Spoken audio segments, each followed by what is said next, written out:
കൂട്ടുകാരെ, ഞാൻ അലവിക്കുട്ടി. ഇന്ന് ഞാൻ നിങ്ങളെ പരിചയപ്പെടുത്തുന്നത് ബിരിയാണിയും അല്ല കബ്സയല്ല, അതിൻ്റെ ഇടയിൽ വരുന്നൊരു ടേസ്റ്റാണ്. മഷ്കൂൾ എന്ന് അതിൻ്റെ പേര്. അറബിക് ട്രഡീഷണൽ ഫുഡാണ്.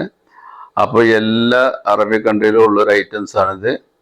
അപ്പോൾ എല്ലാവരും ഉണ്ടാക്കി നോക്കുക. നല്ലൊരു വേറിട്ട ടേസ്റ്റാണ്.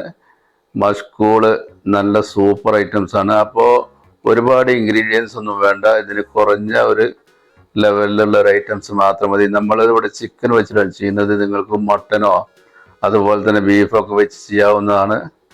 അപ്പോൾ ഒരു വേറിട്ട ടേസ്റ്റാണ്. അപ്പോൾ വെറൈറ്റികൾ.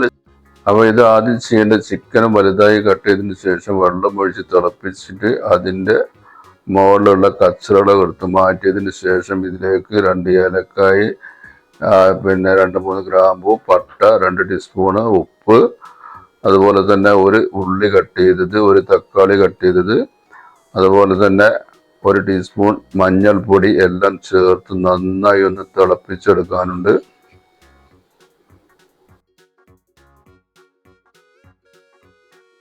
അപ്പോൾ നമ്മുടെ മസാലകളൊക്കെ ചേർത്ത് തിളപ്പിച്ച് ചിക്കൻ അവിടെ റെഡിയായി. അപ്പോൾ അതവിടെ ഇരിക്കട്ടെ. ഇനി വേറൊരു ഐറ്റംസ് ഉണ്ടാക്കിയെടുക്കാനുണ്ട്. ഇതിലേക്ക് ആവശ്യമായിട്ടൊരു മസാല റെഡിയാക്കാണ്ട് 1 സ്പൂൺ നെയ്യ്, ഒരു അല്പം ഓയിൽ, 1 ടീസ്പൂൺ ചെറിയ ജീരകം, ഒരു പട്ട, അതുപോലെ തന്നെ ആവശ്യത്തിന് വെളുത്തുള്ളി എല്ലാം ഇട്ടിട്ട് നന്നായി ഒന്ന് മൂപ്പിച്ചെടുക്കുക. മൂപ്പിച്ചെടുത്തതിന് ശേഷം ഇതിലേക്ക് 4 പച്ചമുളക് ചേർത്ത് കൊടുക്കുക. അതിനുശേഷം ഇതിലേക്ക് ഒരു 2 ഉള്ളിക്ക് ചെറുതായിട്ട് കട്ട് ചെയ്തത് ഇട്ട് നന്നായി ഒന്ന് വഴറ്റി കൊടുക്കുക.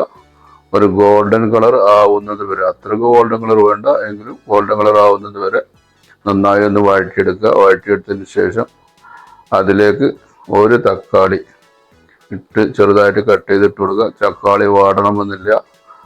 അപ്പോൾ അതിലേക്ക് 1 സ്പൂൺ കബ്സ പൗഡറും അതുപോലെ തന്നെ മഞ്ഞൾപ്പൊടിയാണ് ഇട്ട് കൊടുക്കുന്നത്. അപ്പോൾ അത് നന്നായി ഒന്ന് വഴറ്റിയെടുത്തതിന് ശേഷം ചെറുതായിട്ട് കട്ട് ചെയ്ത് തക്കാളി, ചെറുതായിട്ട് കട്ട് ചെയ്തുള്ള ക്യാപ്സിക്കൻ, ഇത് രണ്ടും ഇട്ടൊന്ന് വഴറ്റുക. വേവിക്കണം എന്നില്ല, നന്നായിട്ട് വഴറ്റിയെടുക്കുക. വഴറ്റിയെടുത്തതിന് ശേഷം ഇതിൽ നിന്ന് അല്പം കോരി മാറ്റുക. കോരി മാറ്റിയെടുത്ത് വെച്ചതിന് ശേഷം നേരത്തെ റെഡിയാക്കി വെച്ചിട്ടുള്ള ചിക്കൻ ഇതിലേക്ക് നന്നായി ഒന്ന് അടിയിലേക്ക് ഇറക്കി വെക്കുക. ചട്ടിയുടെ അടിയിൽ തട്ടവെക്കുക വിധത്തിൽ വെക്കുക. എന്താണെന്ന് വെച്ചാൽ അതിൽ നിന്ന് നന്നായി ആവി വരാനും വേണ്ടിയിട്ടാണ്. എന്നിട്ട് ഈ മാറ്റി വെച്ച മസാല ഇതിൻ്റെ മുകളിൽ ഇട്ട് കൊടുക്കുക. ഇട്ട് കൊടുത്തതിന് ശേഷം ഇതിൻ്റെ മേലെ ഒരു 15-20 മിനിറ്റ് ദമ്മിടാനുള്ളതാണ്. അപ്പോൾ നമ്മൾ അതിലേക്കുള്ള മസാല റെഡിയായി കഴിഞ്ഞു. ഇനി നമുക്ക് ഇതിനു വേണ്ടി ചോറ് ഉണ്ടാക്കിയെടുക്കാം. ചോറ് സാധാരണ നമ്മൾ ആ ബിരിയാണിക്കൊക്കെ വെക്കുന്ന പോലെ വെള്ളം വെച്ച് തിളച്ച് വരുമ്പോൾ ഉപ്പും കാര്യങ്ങളൊക്കെ ഇട്ട് കൊടുത്ത് ഏലക്കായി ഓയിലൊക്കെ ഒഴിച്ചു കൊടുത്ത്, അതുപോലെ ഞങ്ങളിവിടെ ബസ്മതി റൈസാണ് ഇട്ട് കൊടുക്കുന്നത്. പിന്നെ ഇന്ത്യ ഗേറ്റിൻ്റെ ബസ്മതി റൈസാണ്. അപ്പോൾ അത് വെള്ളം തിളച്ച് വന്നിട്ടുണ്ട്. അപ്പോൾ അതിലേക്ക് ഇനി അരി ഇട്ട് കൊടുക്കുക. അരി ഇട്ട് കൊടുത്ത് ഒരു 3/4 ഭാഗം വേവായാൽ മതി. അപ്പോൾ അതിന് ശേഷം കോരി മാറ്റുക. അപ്പോൾ ഇത്ര വെന്താൽ മതി, ഫുള്ള് വേവണമെന്നില്ല. ഇനി നേരെ സെറ്റാക്കി വെച്ചിട്ടുള്ള ഈ മഷ്കൂളിൻ്റെ മസാലയൊക്കെ ഇട്ട് കൊടുക്കുക. എന്നതിന് ശേഷം നന്നായി പരത്ത് എല്ലായിടത്തും സെറ്റാക്കി എടുക്കുക. ഇതിൽ പ്രത്യേകിച്ചൊന്നും ചെയ്യാനില്ല. കുറച്ച് മല്ലിച്ചപ്പ് മാത്രം ഇട്ട് കൊടുത്തിട്ടുള്ളൂ.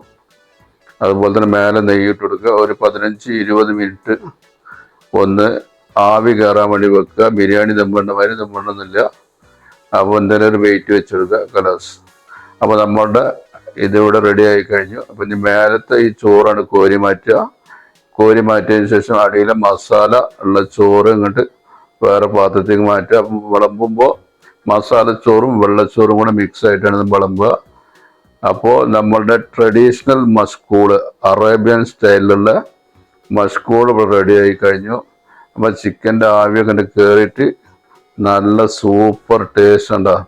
അപ്പോൾ ചിക്കൻ ഇങ്ങനെ കരിഞ്ഞ മാതിരി നിൽക്കണം, അതാണ് ഇതിൻ്റെ ഒരു ഹൈലൈറ്റ്. അപ്പോൾ നമ്മുടെ നല്ല സൂപ്പർ ഐറ്റംസാണ്.